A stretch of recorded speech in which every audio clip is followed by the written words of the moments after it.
Per usual, all I can say about today's episode is you're welcome. Welcome back to the podcast. I'm your host, Kate Mayeski, and tuck in my friends because this is a good one. I had the opportunity, the honor to sit down with not one, but two powerhouse women. First, Rita Marko, President and CEO of Phoenix Sister Cities, among many other hats that she wears. And the second is Francisca Insulza, the COO of the International Economic Forum of the Americas. Do you ever have those moments where you think to yourself, how in the world was I able to connect with these individuals? Well, I'll tell you, I ran into both of these lovely ladies at the recent Phoenix Global Forum 2025. And what a whirlwind it was. This conversation dives deep into what it looks like when local leadership and global collaboration can come together and make actual meaningful change. Something I think we all could use a little bit more of in our feeds, right? We explore the power of cross-cultural dialogue, talk about how to stay inspired when you're feeling overwhelmed with the challenges you face, and what it looks like to truly lead with both empathy and strategy. So whether you're a business owner, a community leader, or just someone trying their best to make a difference, this episode is packed with inspiration, laughter, and yeah, of course, actionable insight. So grab your favorite beverage, maybe a little bubbly water, maybe a different kind of bubbly, and tuck in. And let's get into this conversation with Rita and Francisca. So excited to have these two guests with me today. They are new colleagues of mine that I actually met recently at the Phoenix Global Forum. Miss Rita Marko, who is the president and CEO of Phoenix Sister Cities, and then Francisca Insulza, who is the COO of, let's see if I can get it right, the International Economic Forum of the Americas. Welcome, ladies, to the podcast. Thanks for Thank being you. Yeah, here. we're delighted. Rita, I'd love to dive in with you first. I know you've got a unique background. You've got a history, I think, very strong in community development, city government, library system as well. How did all of those things lead you to where you are today? Well, I think mostly I could say I fell into it. My predecessor here had been the president and CEO for 27 years. And that was roughly the same amount of time. I've been with the city of Phoenix for 25 years. So when she retired and this job came open, I thought it was the perfect fit for my background in cultural anthropology, my cross cultural research and work, including economic development for an American Indian tribe in Washington State, and my time here at the city, which gave me a lot of knowledge about how the city works. So it is the perfect job for me. If I had known this job existed when I was fresh out Mhm. of college, I would have gone straight for it, but I didn't know it existed. So I was very happy to find it. Beautiful. It's kind of like the universe knows what you're meant to find when you're meant to find it, huh? That's beautiful. And Francisca, your journey is just as fascinating. I believe you've got a background in architecture and urban design. Tell me a little bit more about that and how you ended up where you are today. Yeah, I'll echo Rita that sometimes, the path just takes you, right? It's not so direct as you imagine when you just come out of studying or of college. So I do have an architecture background. From there, I actually went into more of the research side of architecture and urban studies. So, and to a broad audience actually. And so a lot of, exhibition planning, a lot of publications, well, research and so on. And through that, when I arrived here in Montreal, where I'm based, for family reasons, I actually met somebody at the forum, and I actually started working there without much knowledge of that. And I actually found that my own tools and my own background could help me quite a bit within the forum, right? So a lot of planning, a lot of bringing in people on different kind of dialogues from different backgrounds, so a lot of coordination. And really, it's been a fascinating journey. I've been at this now for 12 years, so I wouldn't have expected it, but the background helped for sure. That's incredible. And the forum, too, to me, is a really unique organization and event. So, whoever wants to tackle that topic a little bit first, can you explain to the viewers a little bit about Phoenix Global Forum? Because I really had no idea what it was, and I wasn't aware of your organization. So, I'd love for us to tackle that a little bit because I think you guys are doing really great work, but not enough people know about it. Thank you, and we agree. Do you want to talk a little bit about what you do internationally, and then I can talk about how we found each other? Sure. That's wonderful. Good. So yeah, the International Economic Forum, or IEFA for short, is a Canadian organization at its base. It was founded over 30 years ago with the Conference of Montreal, and then expanded into Toronto, Miami, and Paris. And really the mission across all platforms is the same. It is to join thought leadership and knowledge regarding the state of the world today in terms of business, in terms of economic development on one side, and actually provide opportunities for business synergy. So, on one side, the conference with all the knowledge that brings, and then the other, everything that surrounds the conference with regards to meeting people that can advance solutions on certain issues, right? Be that in terms of in different sectors. So that's where the forum stands in each place that it goes. And the idea is always, instead of being an event that just hops around, is actually to develop the roots, or its roots in a local place. So, in each of the places that we are based, and there are 6 platforms currently, the idea is to really work with the local community to develop the event and to bring opportunities to, each place. I think that's kind of the base of it, in a nutshell, let's say. And then with regards to Phoenix, Rita, I'll hand over to you because I think that's it's interesting. It's an interesting story, right? The way that we've been working together. So we have thought for a very long time that Phoenix was a jewel, and we wanted to share that with the rest of the world. And so our objective as Phoenix Sister Cities is to foster these relationships internationally. And we were asked by the Community and Economic Development Department to find an opportunity to raise Phoenix's profile on that global stage even further, and to focus on economic development and foreign direct investment in particular. So we had a volunteer who was working with one of our committees who had knowledge of the IEFA through their conference in Miami. He convinced us to go to Montreal to meet with the folks at the IEFA. Our mayor went. And from there, we decided this would be a wonderful opportunity for Phoenix. I think IEFA was looking to continue to grow its family of conferences, as I like to say. Mm-hmm. And so we became number 6. And that process started about 3 years ago. We've had 2 conferences thus far, 24 and 25, and we are currently working on plans for 26. That is so exciting to hear. And I really, truly, ladies, I cannot stop telling people about this event. I'm in so many different networking groups and chambers. And I think what sticks out the most to me, being a local business owner here in Arizona, is sometimes I feel like we just get so stuck in the extremes, whether that's I'm only focused on the big stories that are happening on the news and that's it, or I only care about what's going on in my backyard.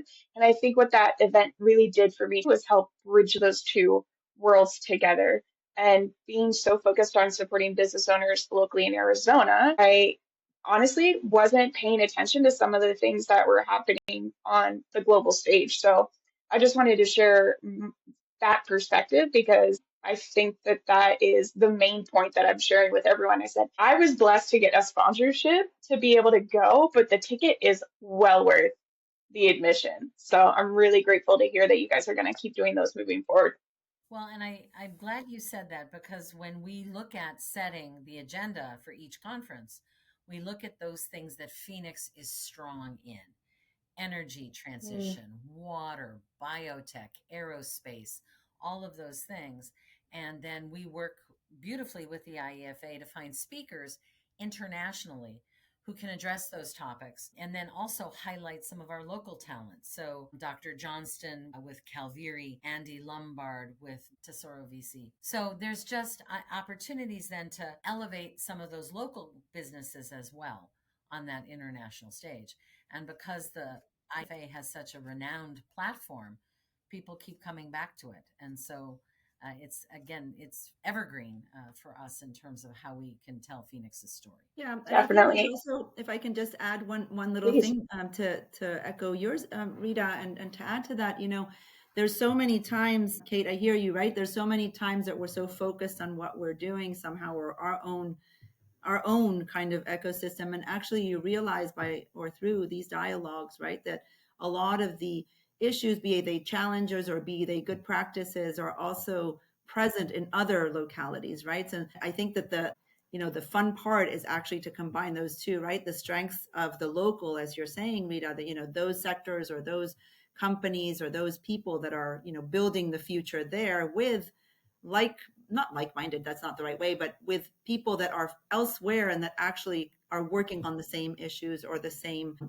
again, be they problems or solutions, right? So, and that exchange is so rich, right? It really does bring you out of your just the day to day, and just kind of gives you that extra sort of impulse to kind of keep going and really inspire other people to do the same. Ooh, I would love to continue on that line of thinking a little bit because of what you just said inspires you to keep going. I think for any of us that have done any type of community work, whether it's nonprofit or otherwise, I think that there are really hard days and there are really tough topics and problems and things to address both globally and locally. So if you both wouldn't mind just talking a little bit about how do you stay inspired and motivated to do the important work that you're doing during those challenging times? I'm going to say bourbon, but that's not right. I don't mean. Um, That's my answer as well.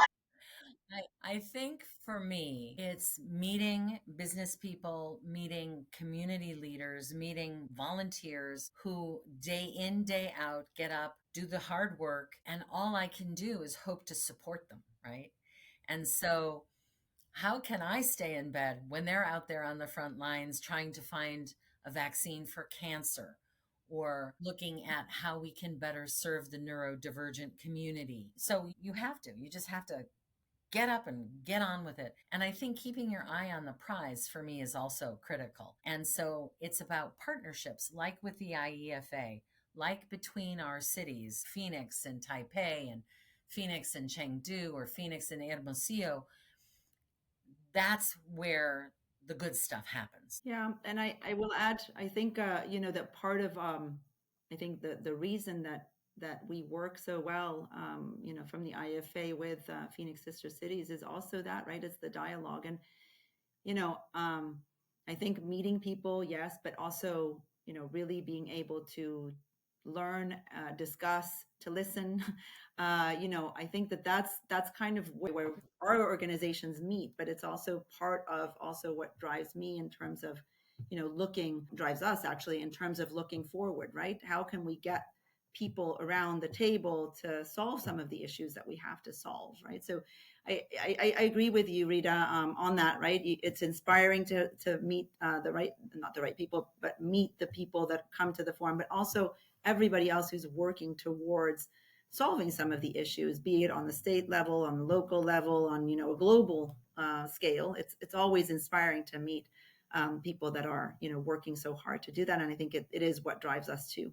And I'm going to add two things. One is that we have learned so much from the IEFA, and it's been such a pleasure working with Francisca and the entire team, where I walk away from meetings energized. Usually that's not the case. And so it's wonderful to have that opportunity to explore, to expand. But the second thing is also that we know that the hard work happens not at the federal level, not in the big meeting rooms.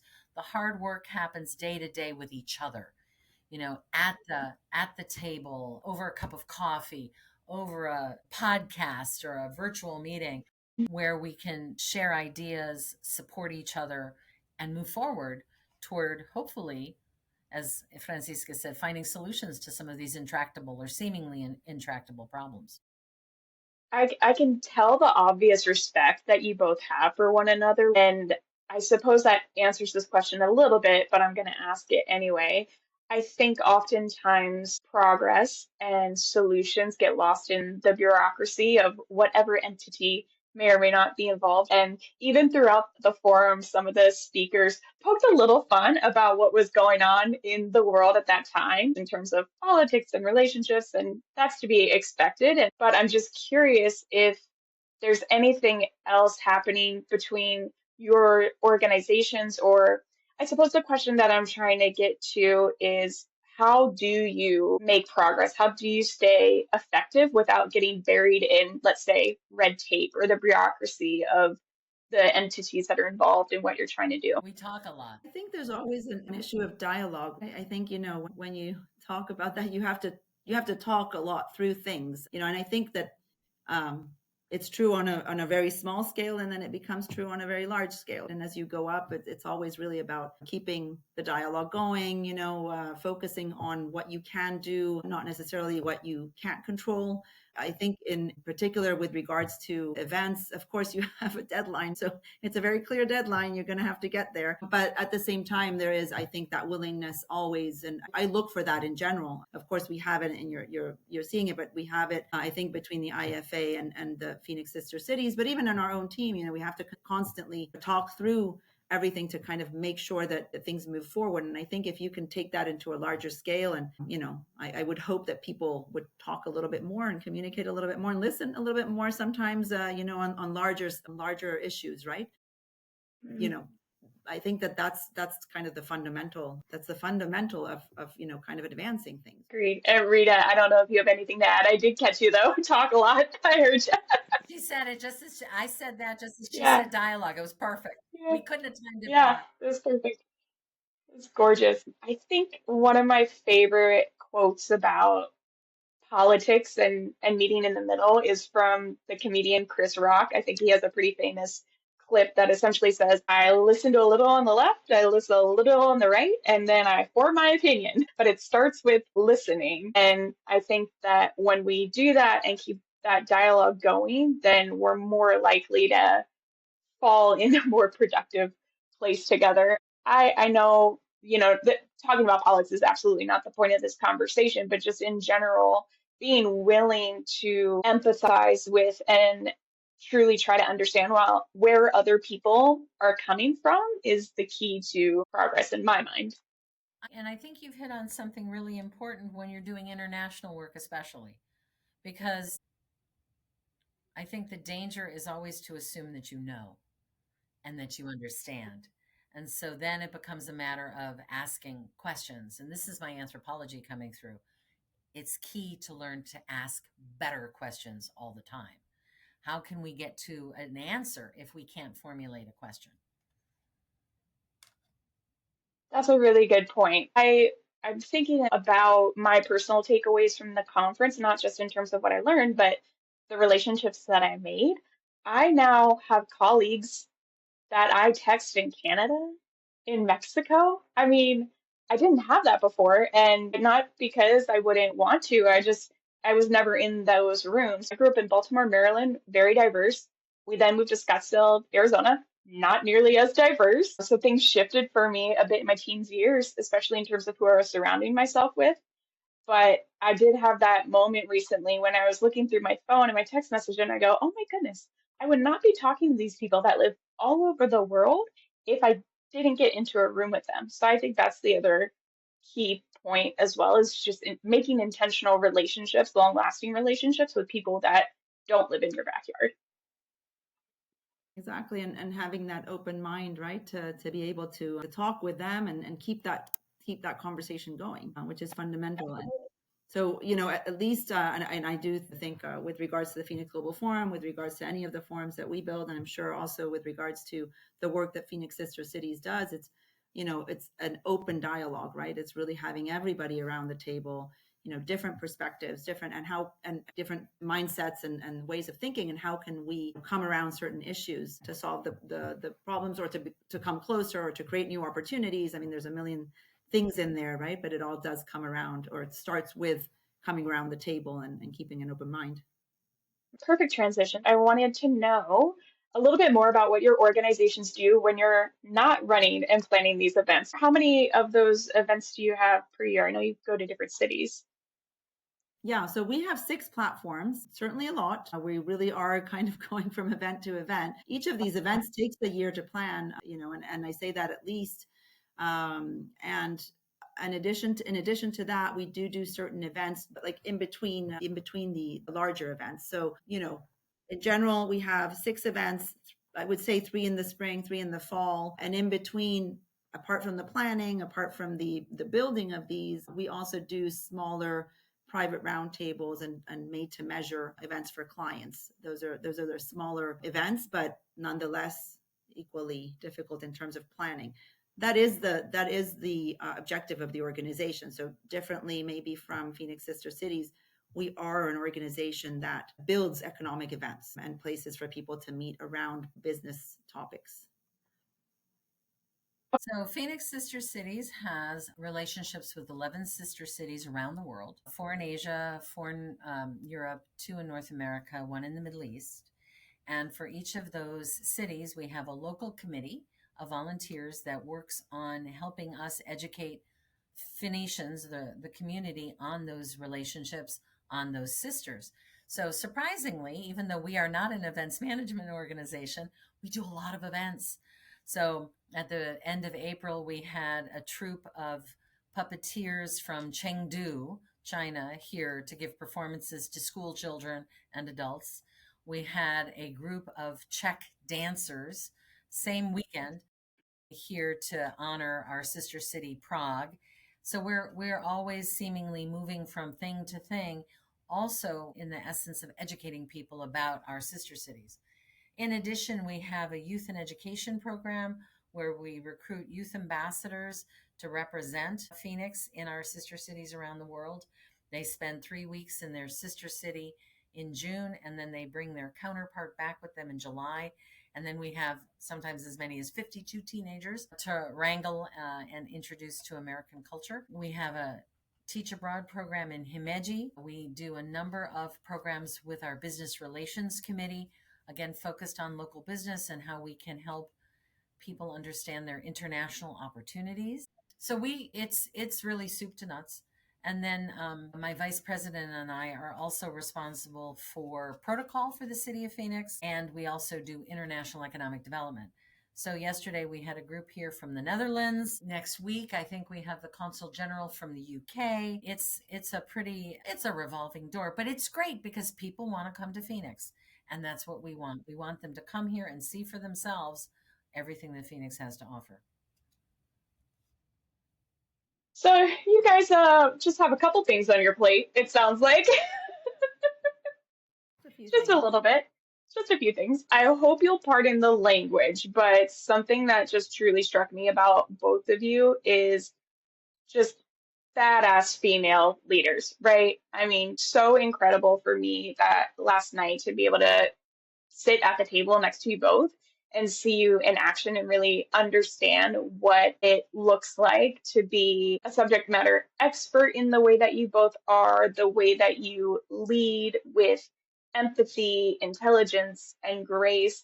I think a lot of my listeners, and especially some of the younger generation coming up, would love to hear about how you manage your workload. It's like all these events, all these individuals you have on your calendar, including Francisca, in your case, you've got a 5 o'clock podcaster where you're at in Montreal.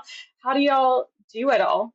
How do you stay so effective as leaders and individuals? Thank you so much, Kate. I think it was delightful actually to sit with all of you, and I know that at our table there were other fabulous women too. So that's amazing. In addition to, of course, everybody who participated, all of those that participated at the event at the same time. No, I love to work with women. I have to say, I really, really do. I don't want to throw down any guys here or anything like this, but I do enjoy very much working with the women on our team and everybody who also we collaborate with, across the board at different localities, at different events, through different partnerships. I think that there is that special empathy and that directness sometimes to just say, what you're thinking in a non-aggressive necessarily way. So I enjoy that very much. There is, of course, there's a lot, in general on women's shoulders, right? We do take care of the people around us. I think it's an important part of who we are in general. And so that does, of course, require a lot of, time management, of focus, be it on our partners, on our kids, on our families, in addition, of course, to everything that is work related. So Me, I really try to do one thing at a time. I will say that, focus is key, and really trying to, be in the moment of what you're doing, independent of, again, if that's personal or professional, but really, taking the time to focus on that moment. And yeah, again, a lot of to-do lists on every kind of front. But through hard work and perseverance, I think we get there. So I'm an encourager of women doing as much as they can and want to do, and taking advantage of trying, not necessarily being able to do it all, but trying at least to fulfill themselves in different. If I can ask you a follow-up, you just strike me as someone who's incredibly self-aware, and oftentimes people that are self-aware are pretty good at setting boundaries and barriers when they need to. Is that an accurate statement for you? And if so, is that something that comes naturally, or did you have to learn it over time? I think you do have to learn to set boundaries for sure, but I also enjoy people a lot, right? So I'm usually very available, and sometimes I have to set the boundaries. Sometimes I have to force myself to sort of say, okay, no, this is either me time, or family time, or this time or another, because I can tend to, like a lot of people, right, kind of sort of keep going a lot. And I think that that's something that we need to learn also, to take care of ourselves and so on. But yeah, I think with time and experience, you do start to set those boundaries. And I do think it's important to set them, of course, and to be able to have time for the different things that you do in life. So sometimes yes, sometimes no, Kate. I would love to be a little bit more, even maybe sometimes set more boundaries. But I also really enjoy working. I also really enjoy my family. So again, I try to take each moment to do that, I guess, purposefully, and with the focus on what I'm doing at that time, right? So that it's really well taken advantage of, both for what I am doing, but also for myself. And so that I can take full advantage of it too. So yeah, I think that's what I would add.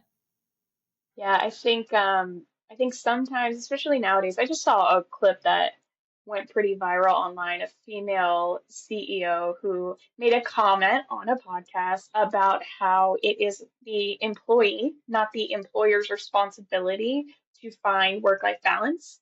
And we could unpack that all day, but my opinion, and I think what lines up with your way of thinking, Francisca, is that if we want to have an extraordinary life, if we want to make an extraordinary impact, then we have to be willing to do extraordinary things. And sometimes that means, yeah, working a little bit later or being more available than we thought we would. But that self-awareness that you have, and that ability to realize, oh, we gotta pull back and say no, I think that's why you're able to keep doing as much as you're doing. So you just said something really important. You said the ability to say no.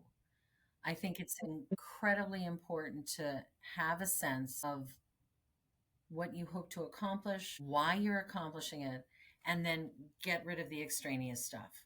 Because people will, and I always say this, if you want to get a job done, give it to a busy woman. And I think that's people like that idea, right? That you're going to be responsible, you're going to get it done. And I think it's really okay sometimes to say no, I'm not going to do that, or I really like your cause, but I simply don't have another hour in my day that I'm not sleeping. So I think it's okay to do that. The other thing for me is I learned a long time ago the difference between being nice and being good. And when I say good, I mean grounded in value, doing what I think is important. And while I try not to be mean or rude, I think that the nice stuff, which is always saying yes and making everybody feel comfortable, doesn't always serve the good. And so you have to have that balance between those things. We were just talking a moment ago about being able to say what you need to say. You can do it respectfully, but you still have to say it. And that's that difference between, oh, I'm not going to say anything because I might offend. No, you have to get that message out there. And hopefully, other people will see that you're open to hearing what they have to say too. And then it becomes that dialogue. Then we can advance the situation. What's the balance, or how do you find the balance between being direct versus, that's not the right question. I think that there are times where we are professional and direct, But no matter how professional we are, the person on the receiving end takes it the wrong way. I think that's just the reality. I think that we can be empathetic leaders and communicative, but every once in a while, we're going to run into someone that just doesn't like what we're saying and the way that we're saying it. How do you, well, first of all, would you agree with that? And then secondly, how do you handle those situations? So yes, I I think, absolutely no, agree. for But please go sure. ahead. Yeah, yeah. Please.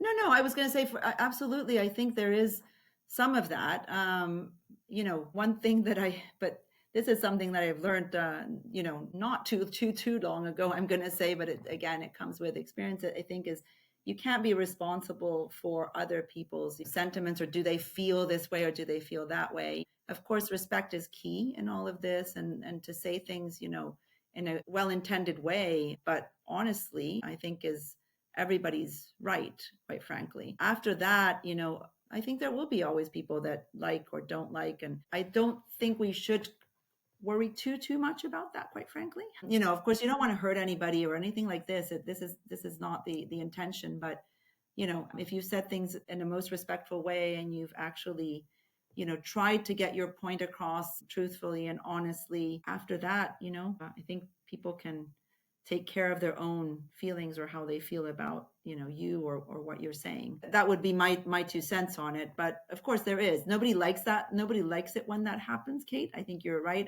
It's always, it's never comfortable, right, if you say something and somebody takes it the wrong way. But ultimately, again, if you're saying it with respect, then the rest is up to the other person too. I have to agree 100%. And I think people need to own how they feel, and they're entitled to feel however they feel. Um, but that doesn't mean you can't be respectful and direct and mindful of how you may be impacting them by what you say. Doesn't mean you shouldn't say it. You just need to know. I really think that if you approach the world with an open heart, people perceive that and react to that. And so if you come from that place, people respond in kind. And I find that cross-culturally, internationally. And that's exactly why I wanted to pull on that thread a little bit because, and some people might be listening to this thinking, why on earth is she asking them about this topic? But it's so much more than just the one-on-one. It's about how we communicate with one another, whether it's across party lines, literal state lines, global lines. I know because I've read most of the books out there on communication and negotiation, and what you both said, simply put, is other people are responsible for their own emotions and reactions. We can only be responsible for the way that we frame it. And if we're coming with the best of intentions, then that's all we can do. But if everyone can lead with a little bit of grace, a little bit of empathy and willingness to learn, I think we'd be better off as humanity. Thanks for coming to my TED Talk. Definitely. Well, and if everybody had, a certain open heart, then probably, many of the problems would be avoided, right? It would be a lot easier to communicate. But you can't, again, I think that comes from a personal place, and you can't force, people to have that. I hear you though, Kate. I think it is about that. It is about the grace and the open-heartedness that you have. Well, let's talk a little bit more about those problems, huh? What's plaguing your minds at night? Whether that's what your organizations right now are actively working on and you want to bring light to it, or anything smaller scale. What are some of those problems that are on y'all's minds right now? Well, so I think in terms of, when you think large, of course, I think we coincide, right, on all the changes that are happening in the world and all the uncertainty sometimes that we see. And I think that is concerning and worrying. And we're at a time of a lot of change. And I think that brings, insecurity to most people. I think, most of us will feel a little bit of that when we look at the news or when we look at, what's going on, or climate change, or just different things that happen globally. Again, I think we come back to the issue of dialogue and how can we learn from each other and how can we find solutions to this. And I think in that sense, the forums and the organizations behind, for example, the Phoenix Global Forum, both, are working actively to change things, one bit at a time, right? Which is a great thing to be doing. It doesn't mean that you don't concern or you're not worried day to day, again, about the same things that we were talking about. How do we manage? How do we kind of keep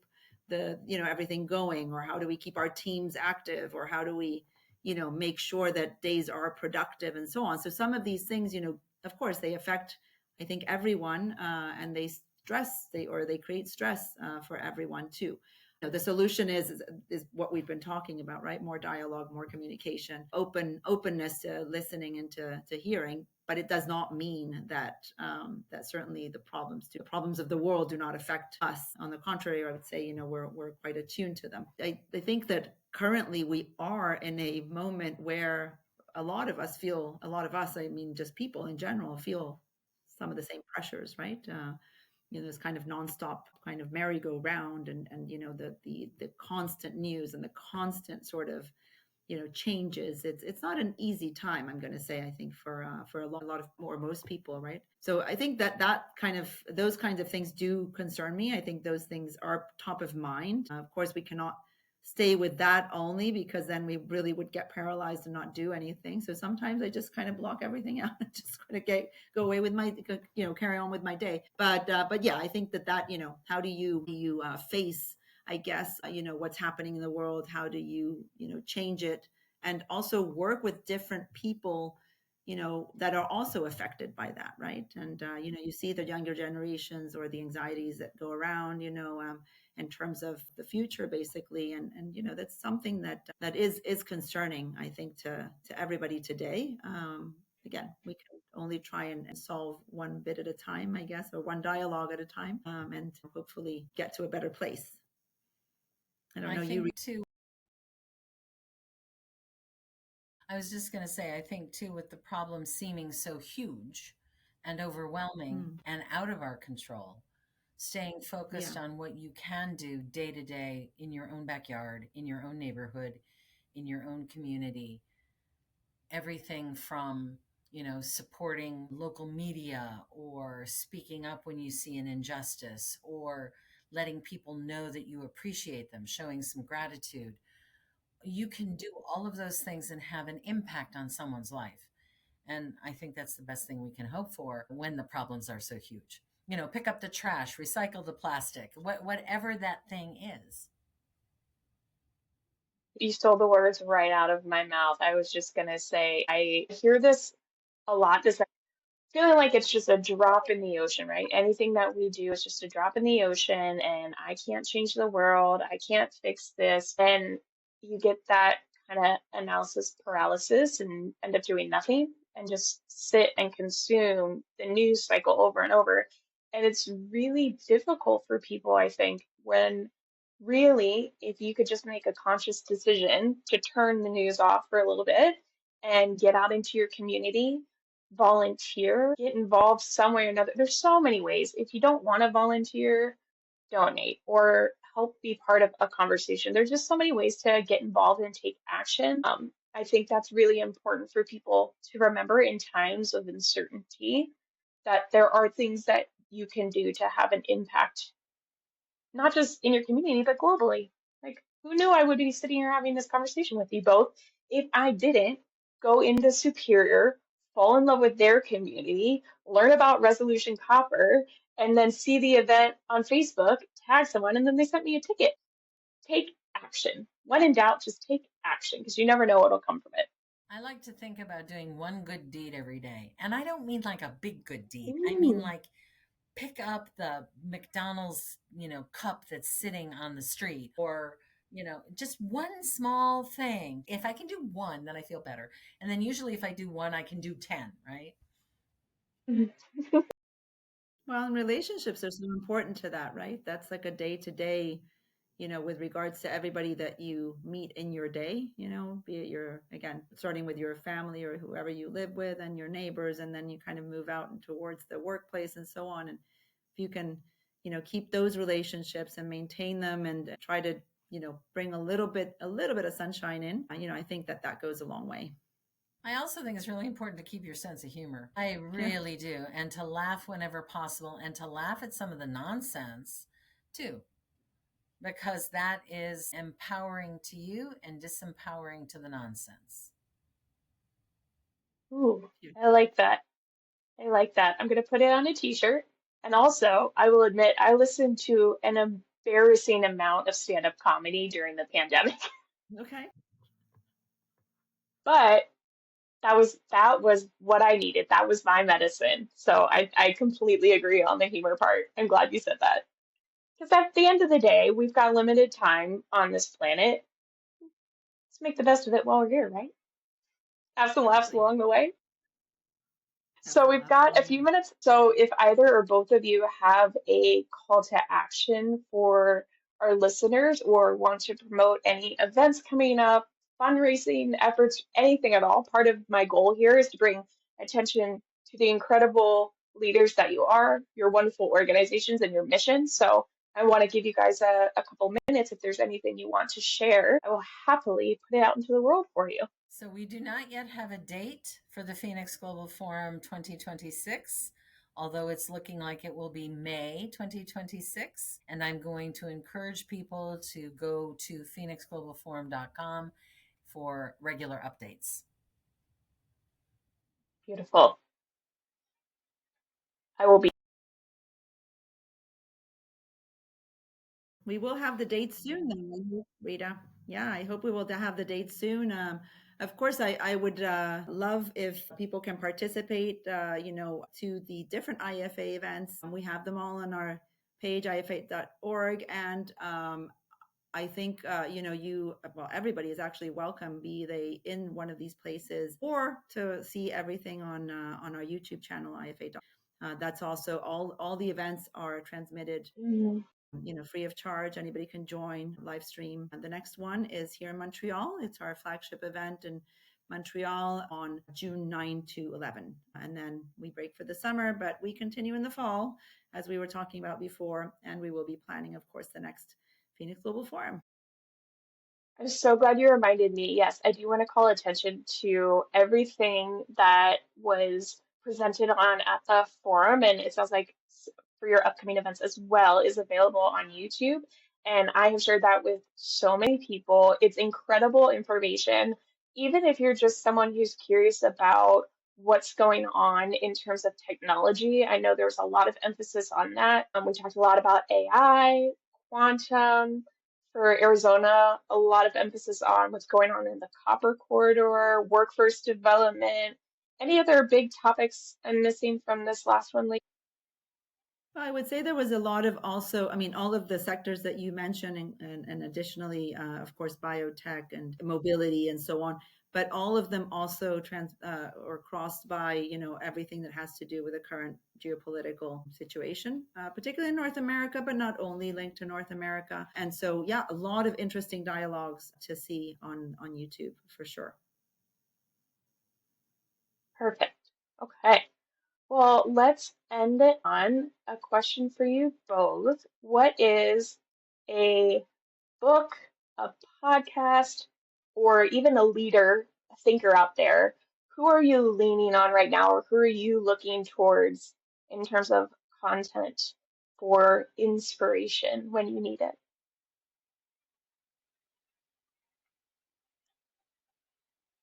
It's a great question. I have to think about it a little bit. Please do.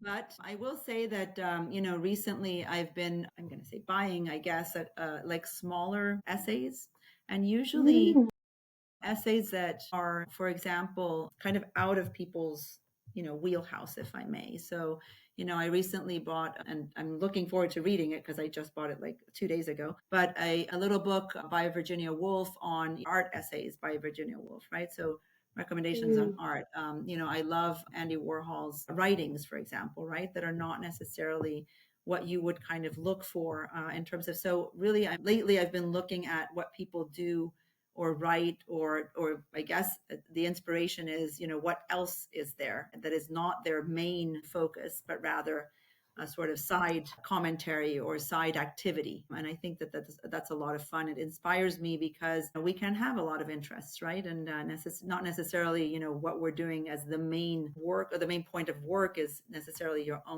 only focus, right? But there are like different ways to look at the world and the things that surround us. So that's for me very inspiring at the moment. Alrighty, I'll add Virginia Woolf to the list. What about you, Rita? What comes to mind? So, someone encouraged me to read Hillary Clinton's book, Something Lost, Something Gained.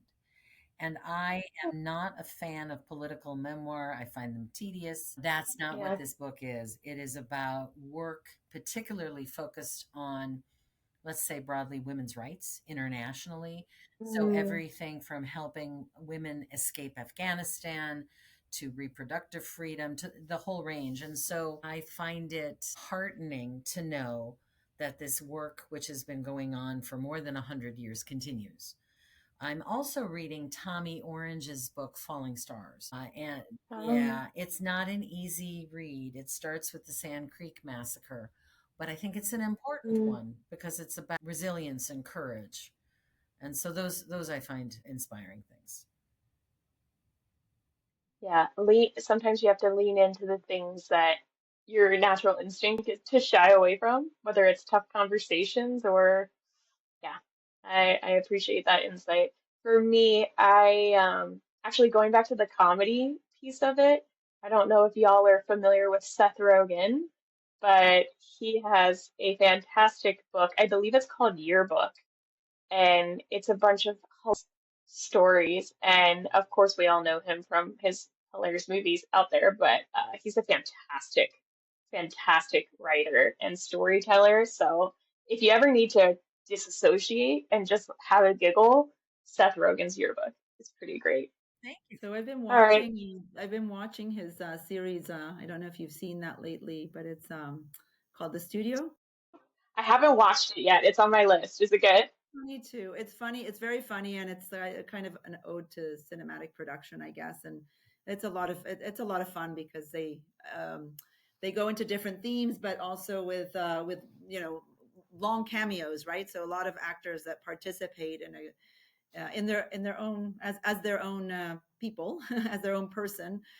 It's well done. I thought it was very funny. I think it's been very funny series to watch, but a little bit like what you're saying, Kate. It's just if you want to have a good laugh. And for me, it's also Yes. lots of them. No, Falling off of the I love that. couch, dogs startling themselves in the mirror, and I just howl. Yeah.